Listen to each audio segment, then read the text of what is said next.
Juillet 2024 en direct du Starbucks Avenida Arequipa. Comme vous pouvez voir, Meilleur Habib n'est toujours pas arrivé, ni lui ni un de ses. Voilà. Je ne vous montre pas la surveillance, c'est pas la peine. Alors, on a appris hier le décès de Yahya Ouasmi, donc le chef des chiites en France, et qui est mort en conservant un certain nombre de secrets qui vont être révélés par mes soins d'ici quelques temps. Ça sera un jeudi. Ensuite, alors, donc Keller a proféré des menaces totalement grotesques qui ne seront évidemment jamais pris au sérieux par l'intéressé. Keller va se faire foutre. C'est juste des mots sur une vidéo grotesque et sur des commentaires grotesques. Quant à Meilleur Habib, écoutez maintenant avec la preuve caractérisée et écrite de sa part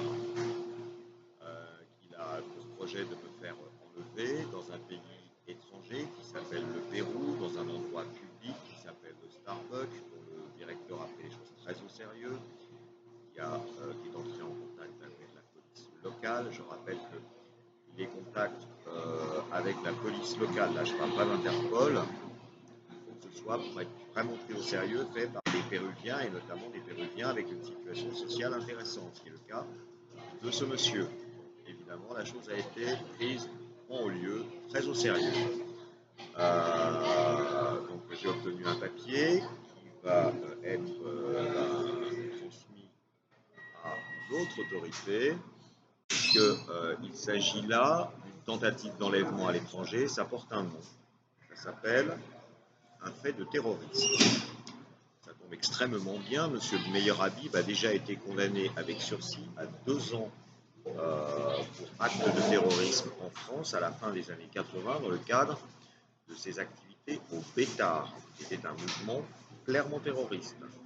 On peut considérer que 35 ans plus tard, les méthodes de ce monsieur n'ont pas changé. La seule chose qui change, c'est que ça a dépassé le cadre franco-français pour prendre une dimension internationale. Sachant qu'on va rajouter à cela, puisque nous avons également documenté la chose, le fait qu'il est à la manœuvre, et il a d'ailleurs, puisqu'il est le spectre numéro 1, c'est ce qu'il écrit encore hier, à son spectre numéro 2, Philippe Kellerach, qui est donc son exécutant. Il a été à l'origine de ce qui s'appelle l'affaire MoneyGram Eria, qui est une arnaque internationale également. Ça fait donc 2 faits d'armes internationaux. Ça a pour incidence quoi? Ce qui s'appelle l'ouverture d'un dossier, c'est-à-dire que l'instruction va commencer auprès de la seule et unique institution internationale qui existe pour traiter ce genre de cas par-dessus les lois gouvernementales, et les gouvernements n'ont pas, eux, la main sur la totalité de ce qui peut se passer dans des pays étrangers, à savoir Interpol. Donc j'ai, avec un petit peu d'avance, le privilège de vous annoncer qu'un dossier d'instruction pour M. Meyer Habib va être ouvert à partir, je dirais, d'un certain nombre d'éléments factuels, aussi factuels que ce qui fut transmis pour les cas Kellerals et Sevestre. Et donc, monsieur va se retrouver avec un mandat Interpol international. Ce qui veut dire que ces plastronneries d'hier, on va supposer qu'il disait vrai, comme quoi Tonton, qui lui n'est pas sous un mandat Interpol international, Tonton n'a qu'une et une seule casserole à ma connaissance qui le dérange, c'est une affaire de corruption de députés européens. La justice belge s'est saisie de ce dossier qu'elle a ouvert fin 2022, qui sert à M. Meyer Habib comme moyen de pression sur son homologue, plutôt sur l'allié de l'État hébreu, M. Yassine Mansouri.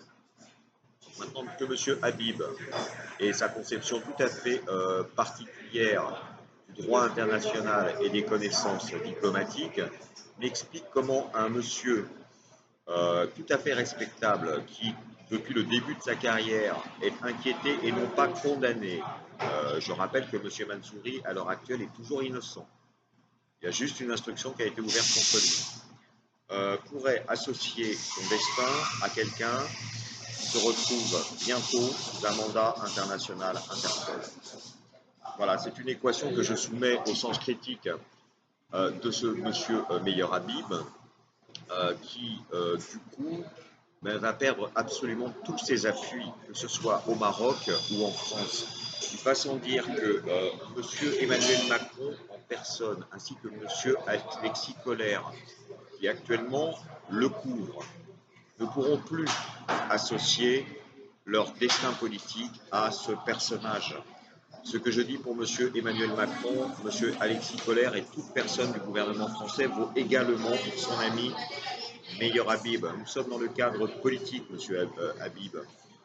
Et lorsque des interlocuteurs qui sont en l'occurrence des politiques connus sur le plan international, M. Netanyahou, M. Emmanuel Macron, ce n'est pas n'importe qui, nous sommes d'accord, prennent conscience qu'ils peuvent tomber à cause d'un lampiste qui ne fait que conneries sur conneries, puisque je rappelle aux supérieurs hiérarchiques et aux gens que M.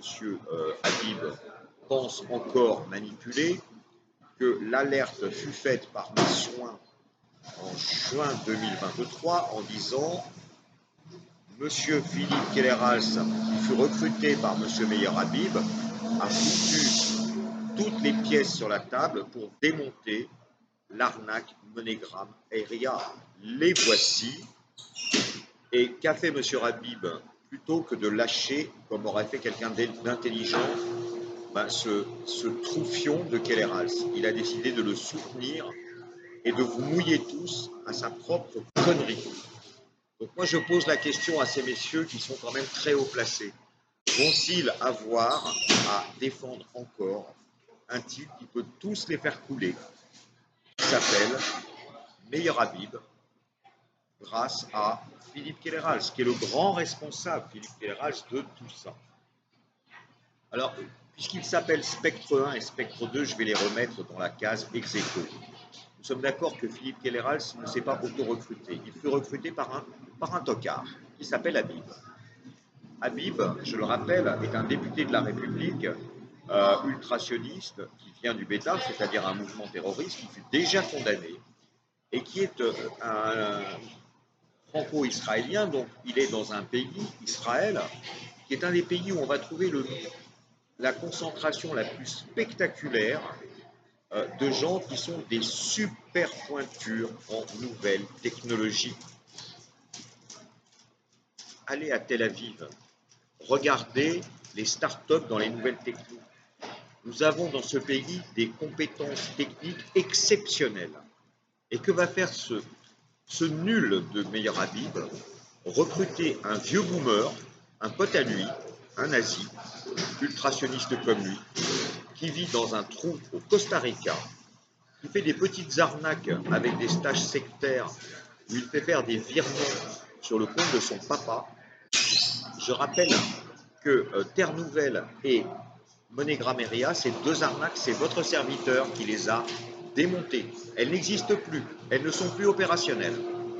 MoneyGram Aria, depuis grosso modo juin-juillet 2023, j'ai éteint le truc avec l'aide de celle qui menace de faire des excuses, qui peut toujours se foutre au cul. Et deuxièmement, en février dernier, Terre Nouvelle. Il est temps à un moment que ces huiles de la politique internationale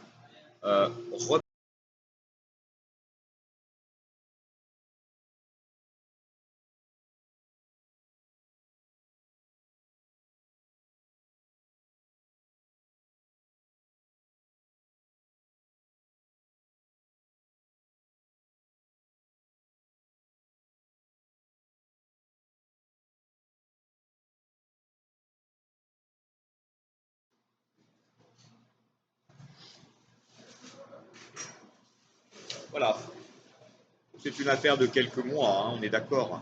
Alors, le dossier Sevestre, je vous le rappelle, ça vous donne déjà. Donc, le dossier Sevestre fut transmis, monté à toute vitesse Le 28 décembre 2023, c'est accepté courant février, donc étudié sur les mois de janvier et février. Ça n'a pris que 2 mois. La convocation de Jean-Yves Sevestre dans les locaux d'Interpol de Marrakech, c'est début mars. 2 mois. Ok.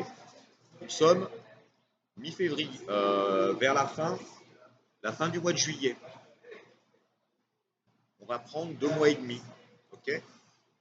Ça nous apporte vers les premiers jours du mois d'octobre. Donc, est-ce que M. Macron, est-ce que M. Netanyahou ont envie d'une rentrée explosive à titre personnel? Est-ce que c'est le moment? Je sais que M. Netanyahou patauge dans les difficultés internationales et que M. Macron patauge dans les difficultés internes. Est-ce que ces deux messieurs ont envie d'un scandale international pour un couple de mauvais, de tocards, de brels qui s'appellent Habib et Keller Chacun voit midi à sa porte.